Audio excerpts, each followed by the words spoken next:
Hello and welcome to this OncLive Peer Exchange.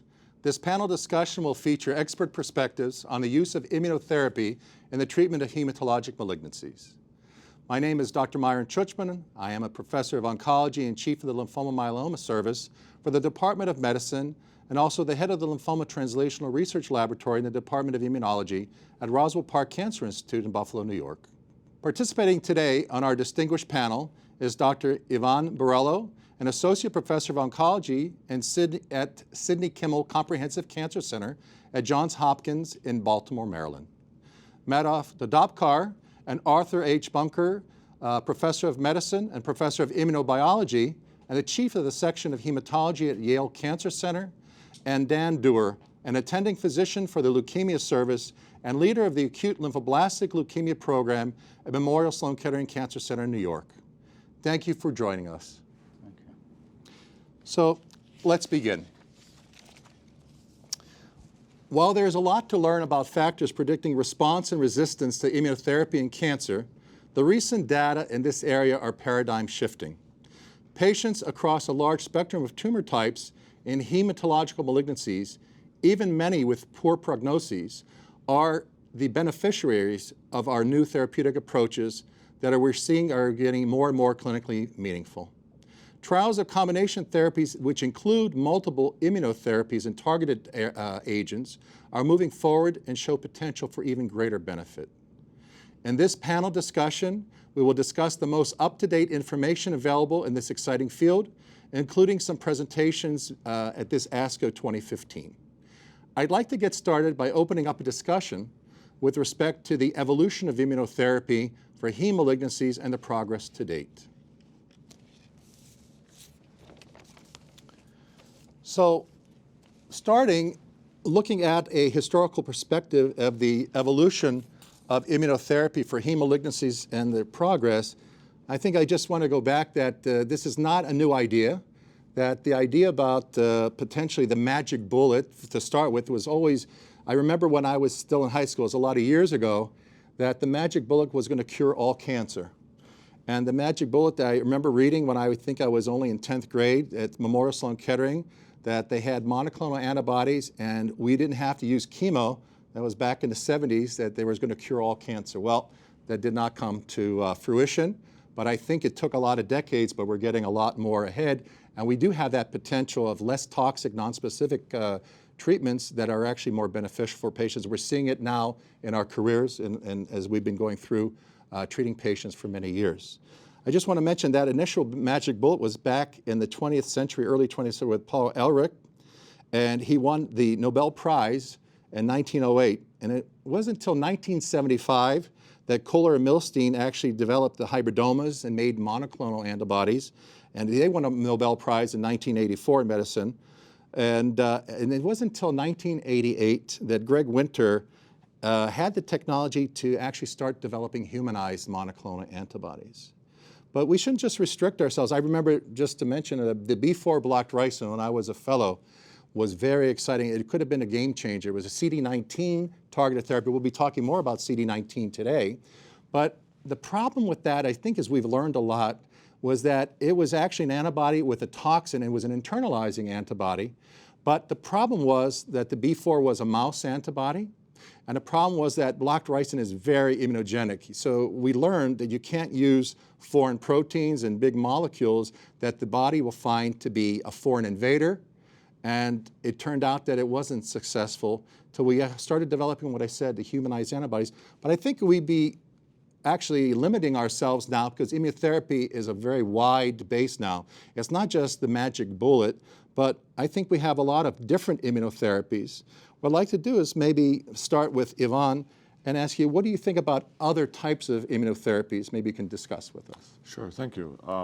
As Myron said, immunotherapy I think is here to stay, and certainly in solid tumors, and now we're seeing a lot of successes in hematologic malignancies, and there are a variety of them. Immune checkpoint inhibitors, CTLA-4 blockade, PD-1 blockade that have already gotten FDA approval for the treatment of metastatic melanoma are now beginning to show significant evidence of activity in liquid tumors.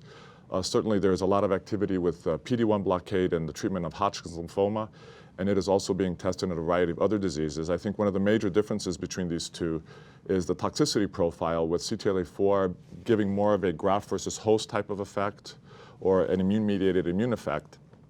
But nevertheless, I think the point here is that these antibodies show that we can actually reverse the tolerant or anergic state that the T cells are present in cancer patients and actually have that translate into a clinically meaningful effect.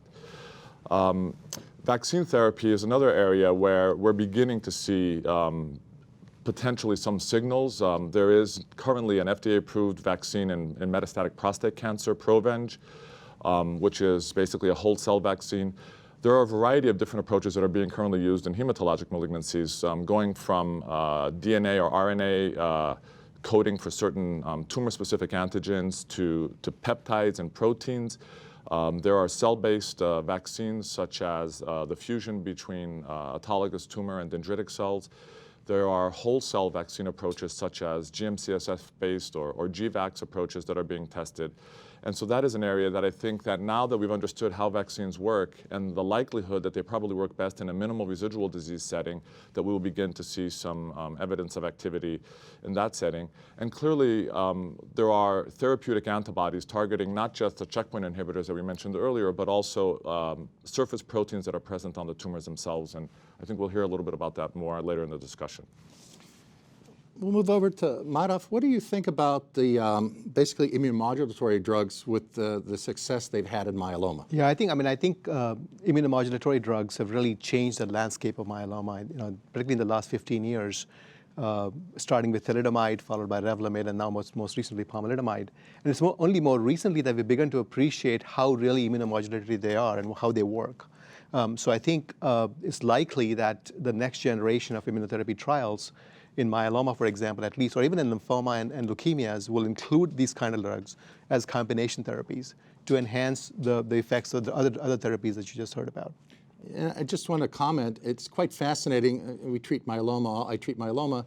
You see it, but I've always been fascinated with just a modification of the structure of thalidomide to lenalidomide and pomalidomide, that you still get mileage out of it. In patients that are resistant to one can still respond to the other. And it almost is mind-boggling that there's just minor changes of the structure and still stimulates the immune system. I think there's still much more to be learned about how these drugs work. We obviously now know that they all work, at least in part, by binding to one molecule, cereblon. Yes. But in spite of that, there are clear differences. And what that tells us is that there are several other binding targets and other mechanisms that we are still yet to discover. Very good.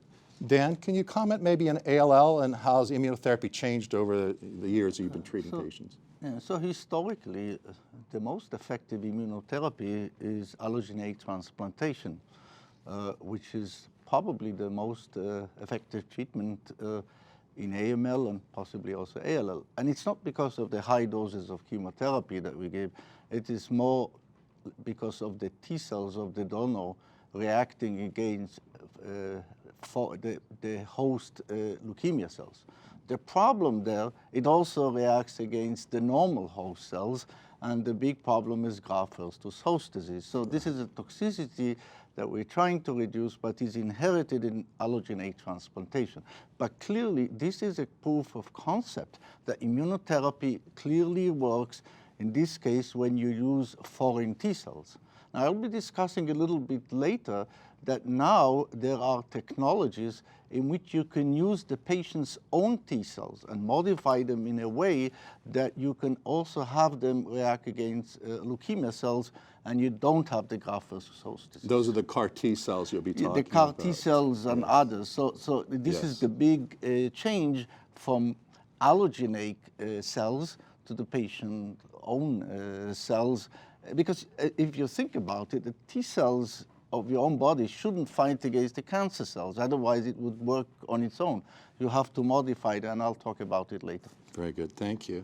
I think what we're going to